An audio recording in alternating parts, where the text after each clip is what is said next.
she lost her husband and only son. I've received your text. I'd like to help. Please call me. The one message sent to the wrong number reached the heart of a lonely billionaire. What happened next would change both their lives forever. Evelyn Grace was 70, a retired schoolteacher, a woman whose laughter had faded long before the world stopped listening. Every night, she whispered prayers into the emptiness.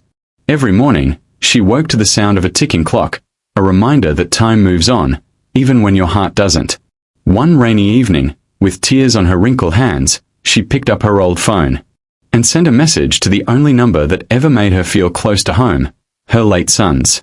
"Danny, it's Mom.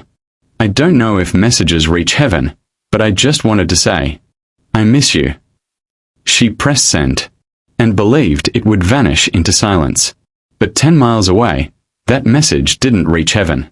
It reached the inbox of a man whose soul had forgotten what kindness felt like, a billionaire trapped in his own loneliness.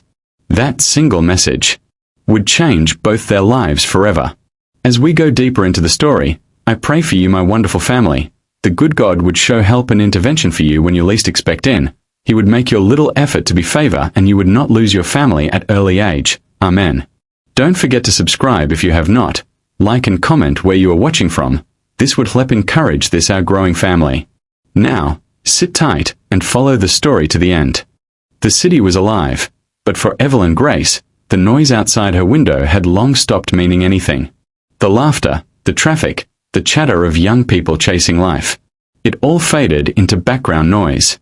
She sat alone in her small apartment, a modest corner unit in an aging building on the outskirts of New York. The wallpaper had started to peel. The clock on the wall ticked like a heartbeat that refused to stop. 70 years old. A retired schoolteacher. And 10 years widowed. 10 years since she lost both her husband and only son in a single accident. A road trip gone wrong. They were her whole world.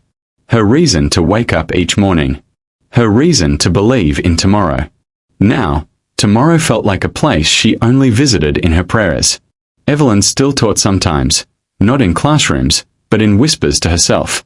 Her old notebook sat by her chair, filled with lessons she'd once written for children who called her Mom instead of She'd taught English, history, and, without meaning to, hope. But since retirement, the world had become quiet. Too quiet. Her phone barely rang anymore, except for the occasional call from the electricity company reminding her of her unpaid bill. That night, as rain tapped softly against her window, she stared at her son's old photograph. Daniel Grace. Smiling. In his graduation robe. The last picture she took before everything changed. She whispered, 10 years, my love. 10 years and I still hear your laughter. Her eyes glistened. She reached for her old phone, one of those simple models with faded buttons and a cracked screen. It still had Daniel's old number saved. She hadn't deleted it. She couldn't. Every now and then, she'd scroll through their old messages, just to feel close to him again.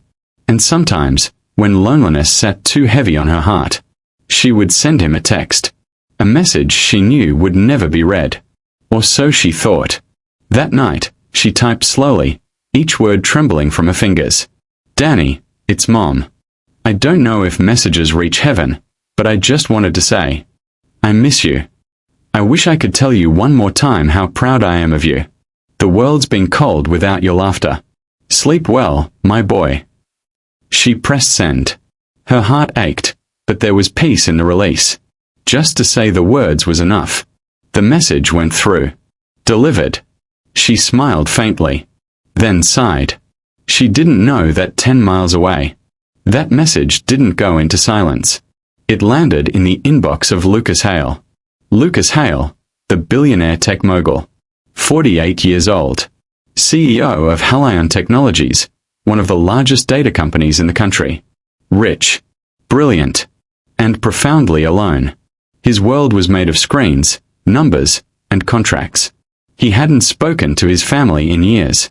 He hadn't believed in love in longer. And the last time someone said they needed him, they'd been lying for money. He sat in his penthouse office, overlooking the city skyline, the kind of view people paid millions to see. But for him, it was just lights. Cold. Empty. He poured himself another glass of whiskey, trying to wash away another day of meetings, decisions, and silence.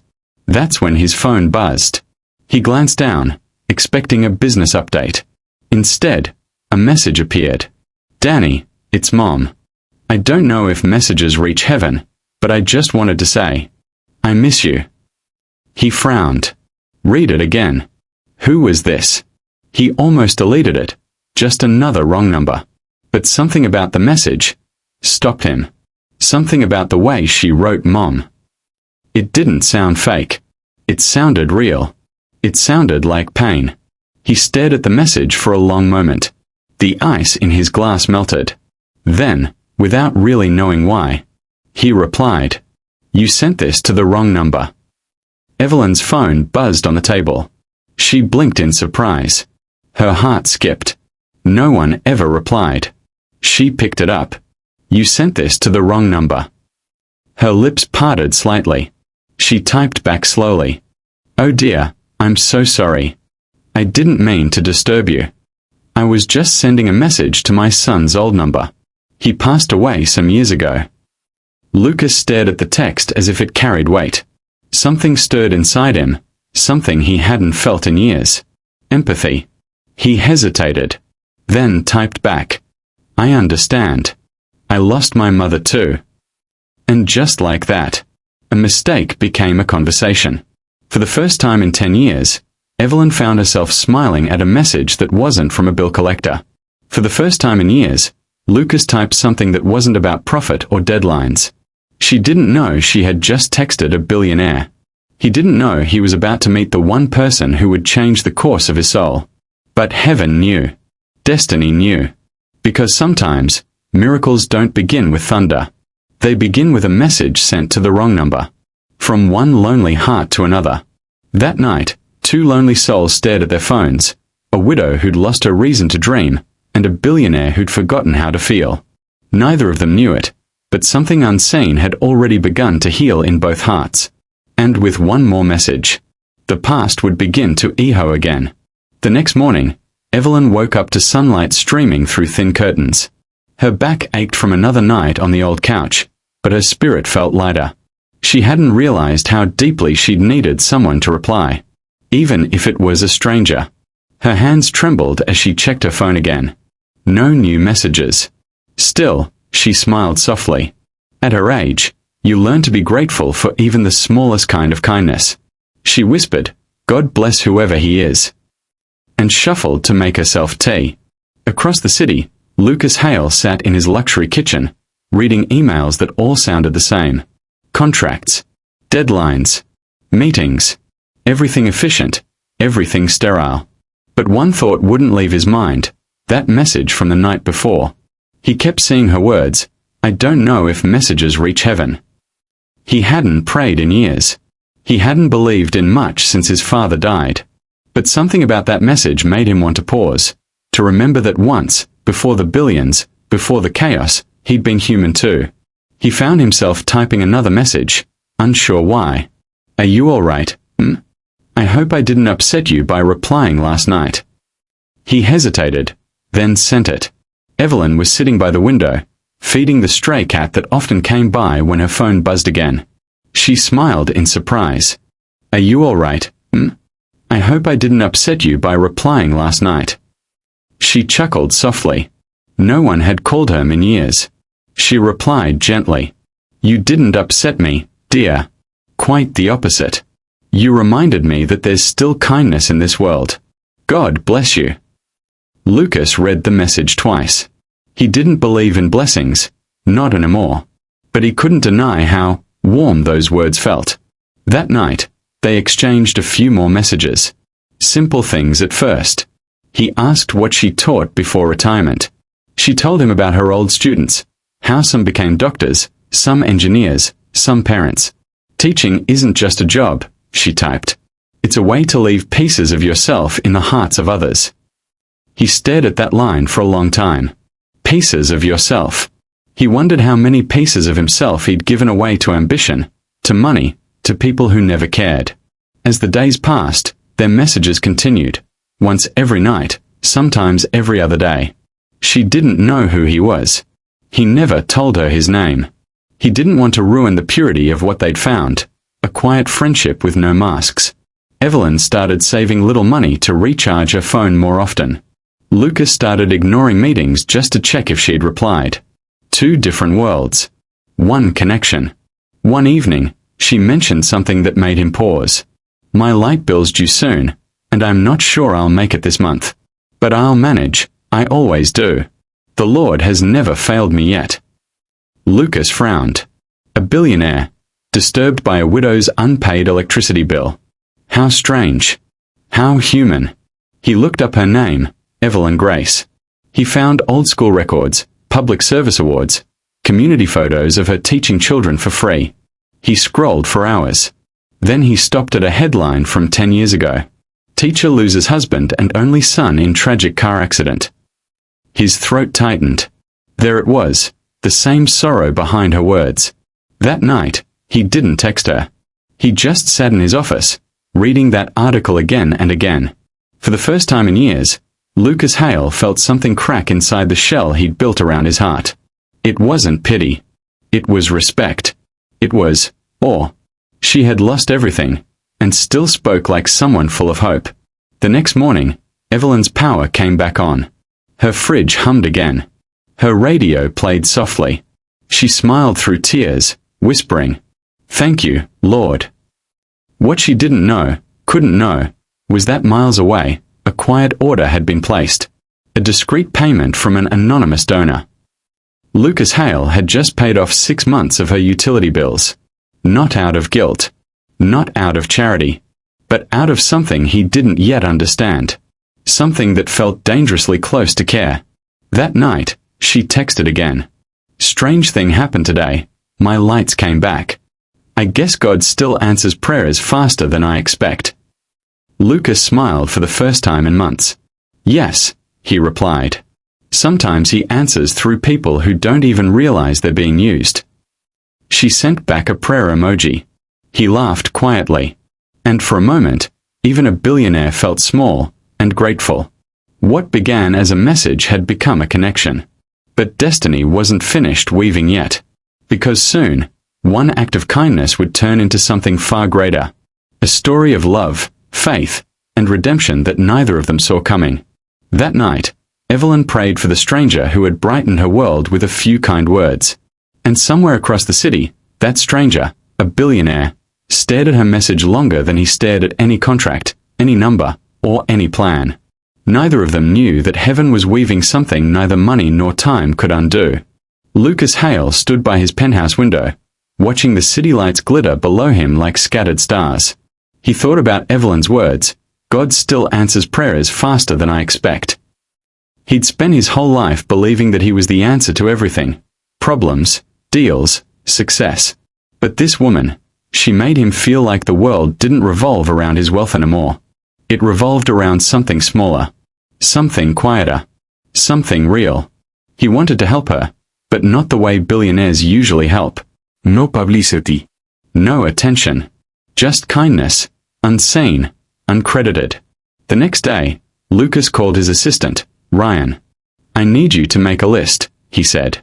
"Retired teachers, living alone, low income. Especially one named Evelyn Grace." Ryan blinked. "That's oddly specific, sir. May I ask why?" Lucas hesitated, then replied softly. "She was one of the people who built mines. I just want to return the favor." Ryan didn't argue. He'd seen Lucas cold, ruthless, even cruel in business. But never like this. There was something different in his tone, something human. 2 days later, Ryan brought him a file. "Sir, I found her. Lives in Brookdale District. Small neighborhood. She's not doing too well financially." Lucas took the file quietly. He read through the pages, unpaid bills, an old house in disrepair, community service records from years ago. Then he saw a note. Still teaches neighborhood children to read for free on weekends. He closed his eyes for a moment. Of course she did. The following weekend, Lucas did something he hadn't done in years. He dressed simply, jeans, a gray hoodie, and a baseball cap, and drove himself without security. The streets narrowed as he entered Brookdale. Children played barefoot. Walls were faded, but laughter filled the air.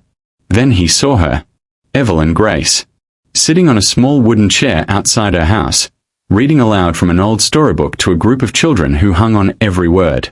She smiled as she read, her voice soft but strong. Her wrinkles carried stories of joy and pain, but her eyes, they still shone. Lucas stood at a distance, frozen. He'd met presidents, CEOs, world leaders, but none of them had this kind of grace. A little boy noticed him and tugged Evelyn's sleeve. "Grandma Eve, there's a man watching us." She looked up, squinting slightly. Lucas panicked and smiled awkwardly. "Sorry, I was just passing by. I didn't mean to intrude." Her tone was warm. "Oh, not at all. You're welcome to join, if you don't mind fairy tales and loud children." He laughed nervously and took a seat on a low wall nearby. For the next half hour, he listened as she read, about courage, kindness, and second chances. After the story, the kids ran off to play. Evelyn gathered her books. Lucas stepped closer. "You read beautifully," he said. "You must have been a teacher." Her smile softened. "For over 40 years. Best years of my life." He nodded. "And now?" She sighed, looking at the empty chairs. "Now? I just do what I can. You never stop being a teacher, you just lose your classroom." Her words hit him like a quiet sermon. Before leaving, he offered his hand. "Lucas," he said simply. She shook it. "Evelyn." "Nice to meet you, Lucas." Neither of them mentioned the text messages. Neither of them realized yet that this wasn't their first meeting. That night, Evelyn sent a message again. "I met the kindest stranger today. He reminded me of my son, gentle, quiet. You'd have liked him." Lucas read it, his heart twisting. He typed, then deleted, then finally replied. "He's lucky to have met you. The world needs more people like you, Evelyn." She replied with a smile emoji. And somehow, through that small glowing screen, warmth crossed the distance again. The following weeks, Lucas began visiting Brookdale more often. Sometimes with donations for the children's books. Sometimes just to sit and listen to Evelyn's stories. She thought he was a kind young man helping her community. He thought she was the gentlest soul he'd ever met. But their bond was deepening, beyond charity, beyond chance. Something divine was at work. What began as compassion was turning into something neither could name. But when truth comes to light, when Evelyn discovers who Lucas really is, their fragile bond will be tested by pride, fear, and a past that refuses to stay buried. Weeks passed. Brookdale, once forgotten, now buzzed quietly with life again. A new roof on Evelyn's old house. Fresh coats of paint on nearby walls. Boxes of new books for the children, delivered mysteriously, with no name attached. But Evelyn wasn't naive. She'd lived too long, seen too much, to believe in coincidences. Kindness that consistent had a face. And she was starting to suspect whose. It was a bright Saturday morning. Evelyn was arranging chairs for her weekend story session when a familiar car pulled up. Lucas stepped out, casual as always, though this time, he wasn't smiling. She noticed the stiffness in his movements, the tightness in his voice. He'd been distant lately, replying slower, eyes heavier. "Morning," she greeted warmly. "You look like you haven't slept." He half smiled. "Guilty." "Work." He hesitated. "Something like that." As the children left that afternoon, Evelyn invited him to tea. Her small kitchen smelled of lemon biscuits and nostalgia. Lucas sat quietly, glancing around, the photographs, the cross above the window, the framed newspaper clippings of her students' achievements. There was life everywhere here. Not luxury, but life. "You've done a lot for this community," he said. "Even when you have so little." She smiled softly. "I have what matters. The rest is just noise." Her words lingered like scripture. Lucas swallowed hard. Finally, she looked at him. "Lucas," she said gently, "I know who you are." He froze. The cup trembled slightly in his hand. "I don't." She cut him off. not unkindly. You're Lucas Hale, the man who owns Hale Systems, the one everyone calls the Ice King. His eyes widened, guilt, then surrender. He sighed. You found out. I didn't find out. I recognized you. She reached for her glasses. I saw your picture in a newspaper last week. It took me a while to place it, but it's you. He leaned back, ashamed. I should have told you. I just wanted to be seen as a person, not a name. She nodded. And you were. Until now, you were just Lucas, a kind soul helping where the world forgot to. He looked at her then, really looked. His voice cracked. I didn't mean to lie. You reminded me what it means to feel again. I lost that years ago. Her eyes softened, but there was hurt behind them. I understand. But why all the secrecy? The donations, the visits, were they pity? No, he said quickly. Never pity. Respect. You've given more than I ever have. I just wanted to help without turning it into charity. Silence stretched between them. Only the ticking clock filled the room. Finally, she smiled faintly. You know what's funny? My late husband used to say, God hides answers in strangers. Maybe this is what he meant. Lucas lowered his gaze. I didn't mean to take advantage of your trust. She shook her head. You didn't. You just reminded me that not all the rich are blind. He looked up, emotion raw in his eyes. Evelyn, if there's anything you need, anything at all. She stopped him gently. Lucas, all I need is honesty. Don't help me because you feel guilty. Help because you want to. That broke him. For the first time in years, the billionaire felt like a student, and she, the teacher. That night, Lucas couldn't sleep. He walked through his mansion, a fortress of glass and silence. For once, it felt empty. He opened his phone and typed, I am sorry. I wanted to make things right, but you were never broken to begin with. He hovered over send, then stopped. Instead, he whispered to himself, she doesn't need saving. Ido. But just as peace began to form between them, a new twist awaited. One letter, one envelope, and a truth from 10 years ago that would tie their stories together forever. Because sometimes, fate doesn't just connect two lives. It reveals what's been hidden all along. Sometimes, destiny doesn't arrive with thunder. It comes quietly, like a letter slipped under a door. For Evelyn Grace, that letter came on a Tuesday morning. A plain brown envelope, no return address. Just her name, written in a handwriting she hadn't seen in 10 years. Her hands trembled as she opened it. Inside, her late husband's old stationery, folded with care. And a note. If this reaches you, it means the world has brought back something I prayed for. Years ago, before our son died, I helped a young man, lost, angry, brilliant, find direction again. His name was Lucas Hale. I told him one thing. The richest man isn't the one with money, but the one who remembers who he owes his life to. If you ever meet him, tell him he made me proud. Her breath caught. The room blurred. Lucas Hale.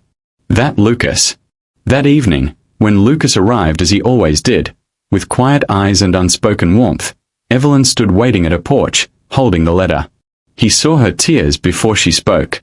Lucas, did you ever meet a man named Richard Grace? He froze. Yes. Years ago. He was a teacher I met when I was 17. I was headed for prison after a fight. He vouched for me, taught me what a second chance means. Evelyn's voice trembled. He was my husband. Lucas went pale. Everything inside him stilled. The air, the noise, the distance between them. He sank onto the steps, voice breaking. Your husband, he saved my life. He's the reason I ever became anything. She knelt beside him, tears falling freely. And now you've saved mine, Lucas. They held hands, not as billionaire and widow, not as helper and helped, but as two souls whose pain had finally found purpose. In the months that followed, Lucas rebuilt the community library in Brookdale, dedicating it in memory of Richard and Samuel Grace. Evelyn returned to teaching full-time, now surrounded by laughter and light again. When they stood at the library's opening, a journalist asked Lucas why he, one of the richest men alive, spent millions on a forgotten neighborhood. He smiled softly and said, "Because sometimes, the poorest places hold the richest hearts." Evelyn looked at him, eyes glistening. Her son may have been gone, but through Lucas, a part of that love had come back, reborn. Sometimes, the people we lose are the reason we meet the ones we need. Life has a way of stitching broken hearts together. Not by chance, but by grace. Evelyn lost everything she loved. And yet, through a wrong number, found the purpose to live again. Lucas had everything money could buy. Yet through her, he found what money could never replace, a soul restored. If this story touched your heart, please like, comment, and share it. Your support helps me bring stories like this to the world, from the US to Europe, and beyond, touching lives and spreading hope where it's needed most. Subscribe to this channel to join our growing family of believers in love, faith, and second chances.